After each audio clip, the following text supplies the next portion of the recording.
talking with everybody who's congratulating him, and rightfully so after a dominating performance as the Hilltoppers were able to come away with a 96-62 win in this Battle of the Saints. And Coach Cook, maybe not your biggest player stepping up, but everybody kind of filling those voids and coming away with a huge victory here this afternoon from the RCC. Yeah, anytime St. Mary's is your rival, right down the road, very similar schools. We've been playing these guys forever.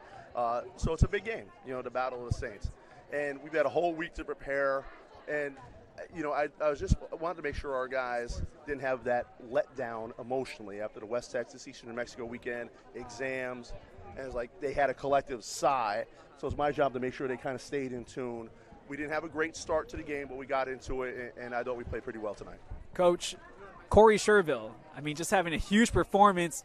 He always seems to bring it at the times you don't expect it, but just amazing work by him and the rest of your bench. Yeah, Corey Sherville is he's a tremendous kid. We have a lot of them, but he's, to be 10,000 miles away from home, I don't know how many people could do that at 18, 19 years old, and now this is his third year. And, I have a special connection with him, and I get on him a lot. But, you saw today what type of player he can be. He really brought it and was locked in. Coach, I have to ask you, is there anything that you can take away from this performance that you see that you can build on? It was such a dominating performance that some people are just like, no, you can just take it as a wash. But as a head coach, I know your job is never done. Absolutely.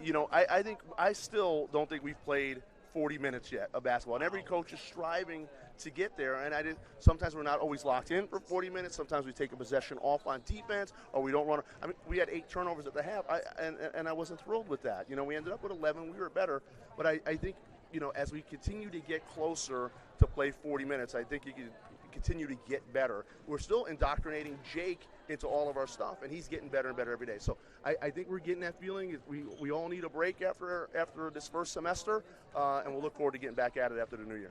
Coach, I don't mean to take this too long, but it seems from the first time I met you here on the Hilltop till now, just like not just the style of play, but the expectations have gone up tremendously, and it seems that it has transferred over to the kids on the court now. I appreciate that question, Justin, and you've been here with me the whole time, right? Pretty much. And when we first got here, we're trying to figure things out, right? Those first few years, we zigged when we should have zagged, and Debbie Taylor always had faith that we could do it.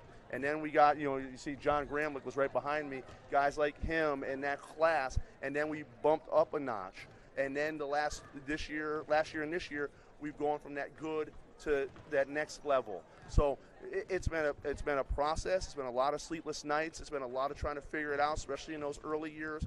But I think we have a system, a style, a culture that people want to be a part of, and we just hope that we could keep this and even maybe go to another level.